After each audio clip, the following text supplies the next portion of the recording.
Hi, welcome to life vlogs. അപ്പോൾ ഇന്ന് ചെറിയൊരു വ്ളോഗാണ്. അപ്പോൾ ഞാനും അമ്മയും അനിയനും അനിയൻ്റെ വൈഫും മോനും മക്കളും ഒക്കെ ആയിട്ട് വെട്ടുകാട് പള്ളിയിലൊന്ന് പോയിട്ടുണ്ടായിരുന്നേ. ഒരു 6:30-7 മണി ആ ഒരു ടൈമിങ്ങിലാണ് പോയത്.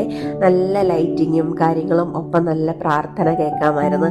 നല്ലൊരു ആംബിയൻസ് കേട്ടോ. അത്യാവശ്യം തിരക്കൊക്കെ ഉണ്ടായിരുന്നു. അപ്പൊ ഇനി ഒരാഴ്ച കഴിഞ്ഞാൽ ക്രിസ്മസ് അല്ലേ, അപ്പൊ അതിന്റെ ലൈറ്റിങ്ങിന്റെ വർക്കും കാര്യങ്ങളൊക്കെ അവിടെ നടക്കുന്നുണ്ടായിരുന്നു. പിന്നെ മക്കളെ 3 അമ്മയുടെ അടുത്തൊന്ന് ഏൽപ്പിച്ചിട്ട് ഞങ്ങൾ അടുത്തുള്ള കടയിലൊക്കെ കയറിയിട്ട് ഞാനും അനിയത്തിയും കൂടെ.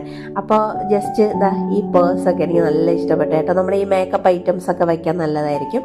പിന്നെ അമ്മയ്ക്ക് വേണ്ടിയിട്ട് അനിയത്തി ഒരു ബാഗ് നോക്കുന്നുണ്ട്. 1-2 ഒക്കെ നോക്കിയിട്ട് ആ ഫസ്റ്റ് കണ്ടതാണ് എടുത്തത്. പിന്നെ അടിപൊളി ക്ലിപ്സ് ഒക്കെ ഉണ്ടായിരുന്നു കേട്ടോ. പക്ഷേ ഈ ക്ലിപ്പുകളൊക്കെ കാണാൻ നല്ല രസമാണെങ്കിൽ എൻ്റെ മുടിയിലൊന്നും നിൽക്കില്ല. എൻ്റെ മുടി അത്രയ്ക്ക് തിന്നാണ് കേട്ടോ. പിന്നെ അവിടുന്ന് നേരെ സംസമിലേക്ക് പോയി കുറച്ചു നേരം അവിടെ വെയിറ്റ് ചെയ്ത് ഫുഡൊക്കെ കഴിച്ചിട്ട് തിരിച്ച് വീട്ടിലേക്ക് പോയി.